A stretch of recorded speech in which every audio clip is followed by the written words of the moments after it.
রাত ১২টা বাজে আলিশার বাবা বলে সে পিঠা খাবে। যেই বলা সেই কাজ, বাসার ছোট থেকে বড় সবাই মিলে কাজে লেগে পড়লাম পিঠা বানানোর জন্য রাত ১২টায়। আমরা পরিবারের সবাই যেহেতু সবসময় একসাথে থাকি, তাই আলিশা পাখিও সবসময় আমাদের সাথেই থাকে। আমরা যে কোনো কাজ করলে সব কাজেও করার চেষ্টা করে। আমরা সবসময় চেষ্টা করি ওর ছোটবেলাটা ভালো করে উপভোগ করার জন্য, যাতে ওর প্রত্যেকটা স্মৃতি অনেক বেশি সুন্দর হয়। তো আমাদের পাশে ওকে কিন্তু ওর ছোট বেলুন পিড়ি নিয়ে বসায় দিছি, এক গাদা আটা নিয়ে নিছে দেখো রুটি বেলার জন্য। তোমরা যারা রুটি বেলতে পারো না, আলিশার কাছে শিখে রাখো কিভাবে রুটি বেলতে হয়।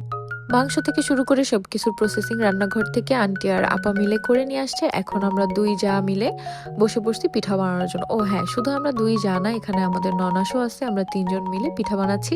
আর সাথে তো বড় শেফ আছেই, আলিশা পাখি। কোনোভাবেই সে তার ছোট বেলুন পিঁড়িতে পিঠা বানাবে না, সে আমাদের বড়গুলাই নিবে। এই যে দেখো কি পরিমাণ যে জেদ ছিল, এই যে দেখো সে বড়টাই নিবে, তাকে মাঝারি সাইজের একটা দেয়া হয়েছে, সেটা তার হবে না। মানে এটার কোনো মানে হয়? ছোট মানুষ, তোমাকে ছোট একটা দিছি, ওটা দিয়ে তুমি সুন্দরভাবে পিঠা বানাও, যা ইচ্ছা তাই করো না, তার আমাদের গুলোই তার লাগবে। আর দেখো কতগুলো করে আটা একসাথে সে ধরতেছে। এই জিনিসটা নিয়ে আমি একটু রাগ করছি দেখে আমার যা উল্টো আমাকে ধমক দিয়ে বসায় রাখছে যে তুই চুপ কর, ও যা খুশি তাই করুক। মানে ওকে আমি কিছু বলতেই পারি না, তাহলে সবাই আমাকে শাসন করে। আমি সবার ছোট, তো ছোট বউ বাসার, তাই শাসন সবাই আমাকেই করে, কিন্তু আলিশাকে কেউ কিছু বলে না। সো এখানে আমরা কি পিঠা বানাচ্ছি তোমরা পারলে কমেন্ট করে বলো। এটা এক এক জেলায় হয়তো বা এক এক নাম, বাট আমার হাজব্যান্ডের অনেক বেশি পছন্দের পিঠা এটা, বাট আমার একদমই পছন্দ না। আমি আর আমার ননাস আমরা একটু মিষ্টি জিনিস পছন্দ করি, যেমন আমার যা, সেও মিষ্টি জিনিস পছন্দ করে। কিন্তু এটা হচ্ছে ঝাল পিঠা, যেটা হচ্ছে আমার হাজব্যান্ড অনেক বেশি পছন্দ করে।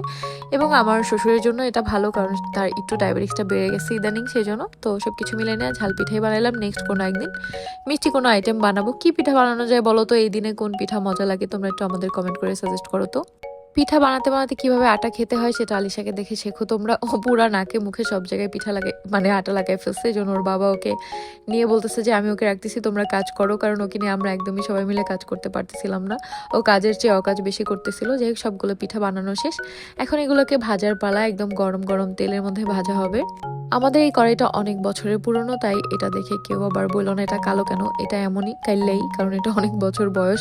সো এটার মধ্যে কিন্তু সব পিঠাগুলো তেল গরম হওয়ার পরে একে একে দেওয়া হচ্ছে। ভাই, আমার ননাসের হাতে সব ধরনের পিঠা এত বেশি মজা হয়, সে মনে হয় যেন ম্যাজিক জানে। দেখো কত সুন্দরভাবে ফুলে উঠতেছে, বোঝা যায় এগুলো আটার, মনে হচ্ছে না যে চালের গুঁড়োর, কিন্তু এগুলো কিন্তু আটার পিঠা। এত সুন্দর করে আপা সবকিছু ম্যানেজ করে যে একদম পারফেক্ট হয়। আসলে তার কাছ থেকে অনেক কিছু শিখতে হবে। আমি আর আমার যা সেটাই বলতেছি যে আপার কাছ থেকে অনেক কিছু আমাদের শিখতে হবে। আপার অনেক গুণ, সে অনেক ধরনের পিঠা বানাতে পারে। সো নেক্সট তোমরা কোন পিঠার রেসিপি দেখতে চাও অবশ্যই কমেন্ট করে জানাবা। আর এই যে দেখো গরম গরম পিঠা, এখন খাবো।